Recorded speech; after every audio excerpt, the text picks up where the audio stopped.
Hello, আসসালামু আলাইকুম viewers. আপনাদের মাঝে নিয়ে আসলাম আজকে আরেকটি নতুন নিয়োগ বিজ্ঞপ্তি। গণপ্রজাতন্ত্রী বাংলাদেশ সরকার সিভিল সার্জনের কার্যালয় বিশাল একটি নিয়োগ বিজ্ঞপ্তি।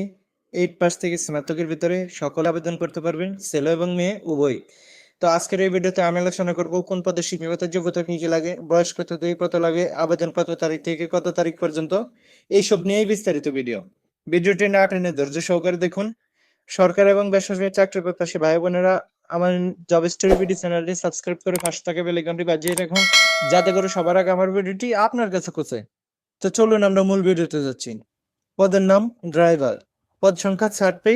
বেতন স্কেল 9,300 থেকে 22,490।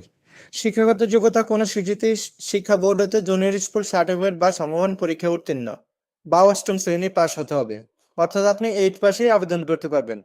হালকা গাড়ি চালানোর বৈধ হালকা ড্রাইভিং লাইসেন্স থাকতে হবে। অভিজ্ঞতা সম্পন্ন চালকগণ অগ্রাধিকার পাবেন। স্বাস্থ্য সহকারী। পদ সংখ্যা 137টি। বেতন স্কেল 9,300 থেকে 22,490।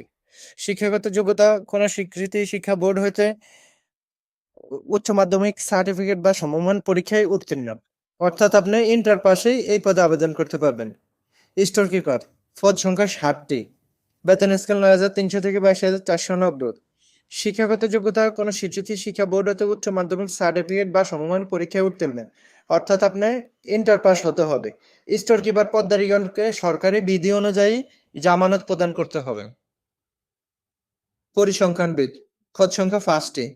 বেতন স্কেল 10,200 থেকে 24,380।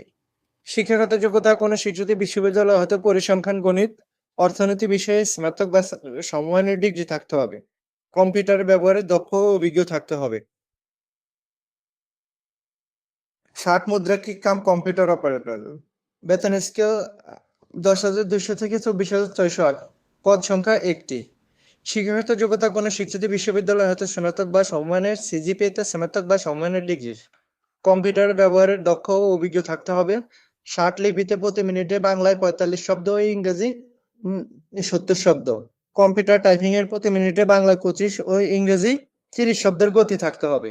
তো ভিডিওটা আজকের এই পর্যন্তই শেষ করলাম। ভিডিওটা দেখে যদি আপনার এক বিন্দু পরিমাণে উপকার আসে তাহলে ভিডিওটাতে একটা লাইক, কমেন্ট এবং শেয়ার করতে ভুলবেন না।